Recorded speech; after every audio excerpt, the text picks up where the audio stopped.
Hello students, आज हम यहाँ पे डिस्कस करेंगे कुछ एक important MCQs of budget deficit. First question है हमारे पास, the component which distinguishes primary deficit from fiscal deficit is. यहाँ पे हमारे पास चार ऑप्शंस गिवन है। फर्स्ट ऑप्शन है non debt component of capital receipt, second है interest payments, C debt component of capital accounts and D option है revenue deficit.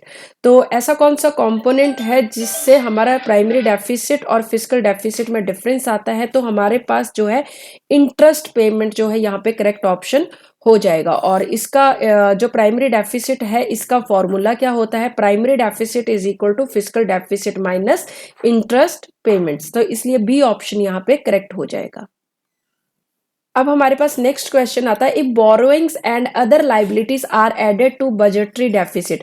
अगर बोरोइंग्स एंड अदर लाइबिलिटीज को बजटरी डेफिसिट में हम ऐड कर देते हैं तो हमारे पास कौन सा ऑप्शन करेक्ट होगा? फिस्कल डेफिसिट हो जाएगा, प्राइमरी डेफिसिट, कैपिटल डेफिसिट या रेवेन्यू डेफिसिट। तो जब बोरोइंग्स एंड अदर लाइबिलिटीज को बजटरी डेफिसिट में ऐड कर देते हैं तो हमारे पास ऑप्शन ए जो है वो करेक्ट हो जाएगा, फिस्कल डेफिसिट।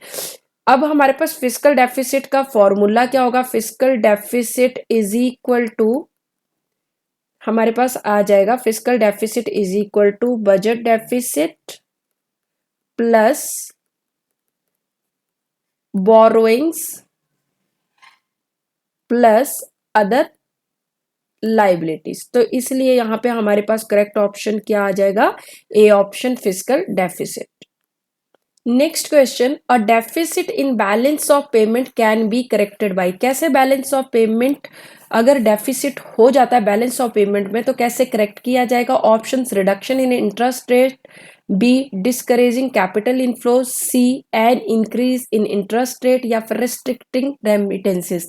तो यहाँ हमारे पास जो करेक्ट ऑप्शन है वो हो जाएगा increase in interest rate, C option यहाँ पे करेक्ट हो जाएगा।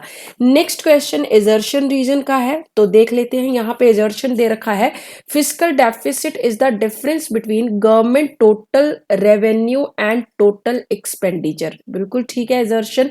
रीजन क्या है? The difference represents the government borrowings requirement. बिल्कुल ठीक है कि फिस्कल डेफिसिट जितना ज्यादा होगा उतना ही हमें जो है गवर्नमेंट बोरोइंग्स की उतनी जरूरत पड़ती है। तो फिस्कल डेफिसिट डिफरेंस होता है गवर्नमेंट के एक्सपेंडिचर और रेवेन्यू का, ठीक है ये।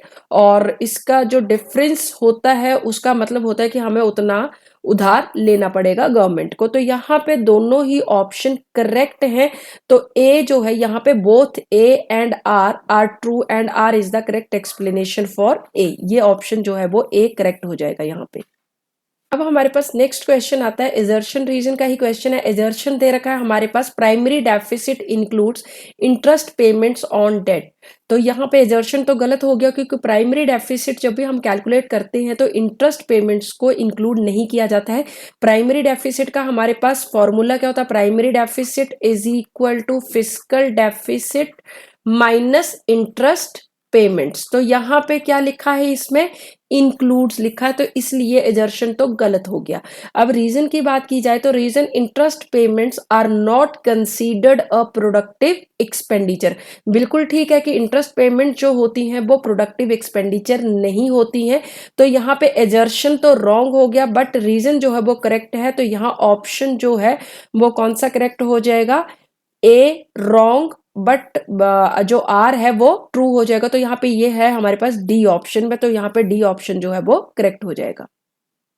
अब नेक्स्ट क्वेश्चन हमारे पास आता है, एजर्शन रीजन का ही क्वेश्चन है। एजर्शन दे रखा है, fiscal deficit is always higher than the primary deficit. बिल्कुल ठीक है क्योंकि फिस्कल डेफिसिट जो है हायर देन प्राइमरी डेफिसिट ही होता है क्योंकि फिस्कल डेफिसिट में इंटरेस्ट पेमेंट्स भी इंक्लूड होती हैं। तो फिस्कल डेफिसिट में से अगर इंटरेस्ट पेमेंट्स को माइनस कर दिया जाए तभी हमारा प्राइमरी डेफिसिट आएगा। तो इसका मतलब फिस्कल डेफिसिट जो है वो हायर ही होगा। तो ये तो एजर्शन तो ठीक है। अब रीजन क्या है? Fiscal deficit includes interest payments on debt. बिल्कुल ठीक है, फिस्कल डेफिसिट जो है इंक्लूड करता है इंटरेस्ट पेमेंट्स ऑन डेट। तो यहाँ पे कौन सा ट्रू हो जाएगा? दोनों ही ट्रू है और करेक्ट एक्सप्लेनेशन भी है। तो यहाँ पे ए ऑप्शन जो है वो करेक्ट हो जाएगा। Both A and R true and R is the correct explanation for A. अब हमारे पास आता है next question, what is the difference between fiscal deficit and primary deficit. क्या डिफरेंस होगा या क्या रिलेशनशिप होगा fiscal deficit and primary deficit. तो फॉर्मूले के उसमें दिया है फॉर्म में, तो देख लेते हैं। ए में क्या देखा है, primary deficit is equal to fiscal deficit plus interest payment. तो ये तो गलत हो जाएगा क्योंकि माइनस होता है फिस्कल डेफिसिट में से इंटरेस्ट पेमेंट, तब प्राइमरी डेफिसिट आता है। बी में primary deficit is equal to fiscal deficit minus interest payments, तो यहाँ पे ये तो ठीक है। सी ऑप्शन देख लेते हैं, fiscal deficit is equal to primary deficit plus revenue deficit. Revenue deficit की बात नहीं करते हम यहाँ पे, इंटरेस्ट पेमेंट की बात करते हैं। और इसी तरह से डी भी गलत हो जाएगा। हमारे पास यहाँ पे बी ऑप्शन जो है वो यहाँ पे करेक्ट हो जाएगा, primary deficit is equal to fiscal deficit minus interest payments. अब हमारे पास आता है question number 8, what is primary deficit. फिर सेम क्वेश्चन रिपीट हो रहा है। तो क्या ऑप्शन ठीक होगा, फिस्कल डेफिसिट में से अगर माइनस कर दिया जाए इंटरेस्ट पेमेंट को तो हमें क्या मिल जाता है, प्राइमरी डेफिसिट। तो यहाँ ऑप्शन ए में गिवन है तो ए ऑप्शन जो है वो करेक्ट हो जाएगा। बी ऑप्शन में प्लस दे रखा है तो इसलिए ये रॉन्ग हो जाएगा।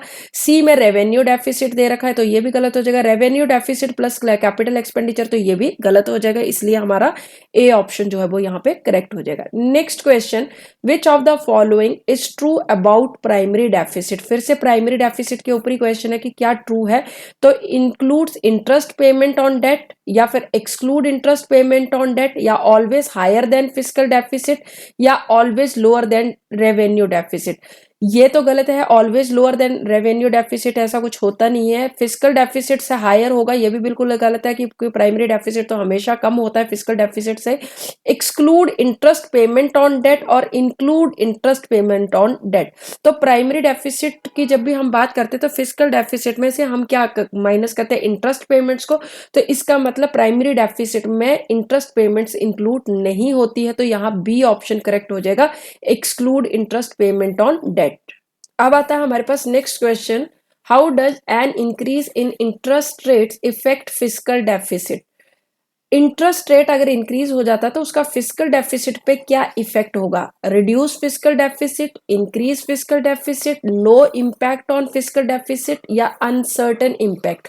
तो जब भी इंटरेस्ट रेट इंक्रीज होगा तो उससे फिस्कल डेफिसिट जो है वो इंक्रीज हो जाता है, तो यहाँ ऑप्शन बी जो है वो करेक्ट हो जाएगा।